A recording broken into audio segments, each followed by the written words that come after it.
Hello guys, this is leathertoolz. Today I'm going to talk about random polished things. I've been asked a lot of questions regarding to polished hammers or polished edge and stuff. I just want to share with you some of the results and what's the really difference and what really happens if you are not doing it properly and what's really good for it. So in front of you guys, you see hammers and also cutting edge tools. For example, this round knife and also this edger.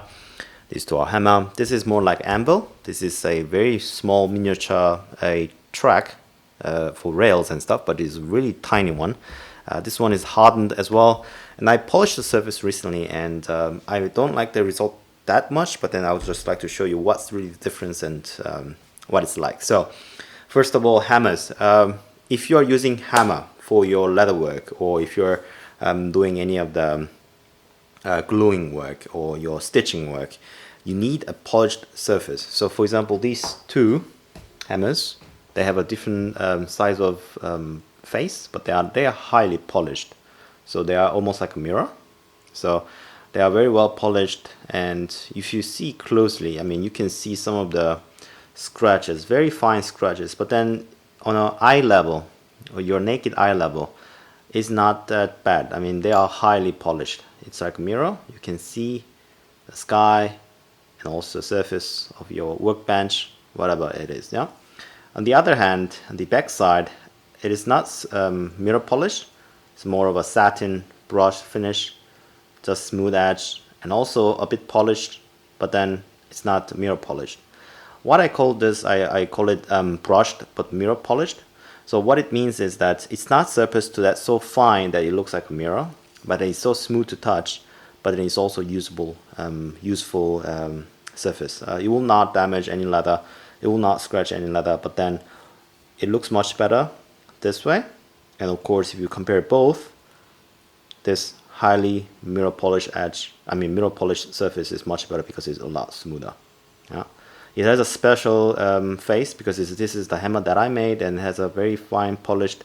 And in order to achieve this, you need to go from the lowest grade to the highest grade. You can skip about 100, 200. So for example, this finish was done about 300 grit. So you start, let's say you started with 300, then you skip to 500, and then you skip to 700, then you skip to 900 or 1000, and then you go to 1200 grit, 1500 grit, 1800 grit, or just skip to 2000 grit, and then you can polish up to this by hand up till about 3000 grit. So you don't need to go crazy higher. If you skip surface a bit too much, let's say you polish the edge, the head, you started with 300, and then just say you go to 700. Let's say if you go too high, what happens is you get a surface at the end polished, but then also has a lot of scratches. So if you guys see closely, can you guys see the surface is not so much clean? Can you guys see these scratches? Tiny small scratches. It's a mirror polished. Yeah, you can see the camera like it's mirror polished, but then if you see it closely, it's not perfect mirror. It has a scratches. This is what happens if you skip the grades too often, or you have to finish the one grade finely and without leaving the lower grade. So if you started with a 300, let's say, you need to really go in a way that you removed all the scratches that you made in the lower grade. So you finish with a 300 grade, and then when you go to 500 grade, for example, you need to remove all the deep scratches made by 300 grade. So you have to finish with the 500 grit, and then when you go to 700 grit, you need to finish all the scratches that you made with the 500 grit completely, and then you go to the next step. So it's always you need to polish them enough so that you go on a next higher grit.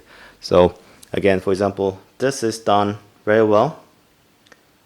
I did with my hand, and I use the strop and polishing compound and to rub it in and just get a nice smooth edge. This one as well. This is very old hammer that I have, and yeah, it's a very highly polished hammer. So this is what you want for your leather work. For edge, for this tool, this is very antique tool. I polished the handle, the wooden handle, and also the brass ferrule. But then the only edge that you need to polish is the back side at the tip. Obviously there's a lot of pitting rust area still left. I need to grind that all that down with a rough grit and then work way up to 2000 to 3000 grit, and then also polish as well the inner part, the very edge part, and then bottom part. This is where you want to polish your edge so that it cuts beautifully. This one is very old Gomf knife that I had it sharpened by professional, and the wooden handle is also polished and the brass ferrule is also polished, and the edge is also very well polished as well. It's super sharp.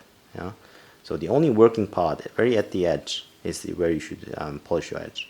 Yeah. I've done many videos on sharpening, so I will not go into detail how you get to sharpen your edge and stuff, but then this is necessary that you polish your edge. So, and finally this anvil, I want to say, this is not a polished look, but then it's also brushed, but then it's also polished. This is a surface that I would like to have for my anvil. I don't want to get a really mirror polish like this, because one, it doesn't good for your eye. I mean, all the lights that reflected will get into your eye, and your eye will really tired. And the second thing is, you don't need to get that mirror polish to achieve a non-marring surface. I mean, this is enough smooth down, well taking care of the edge.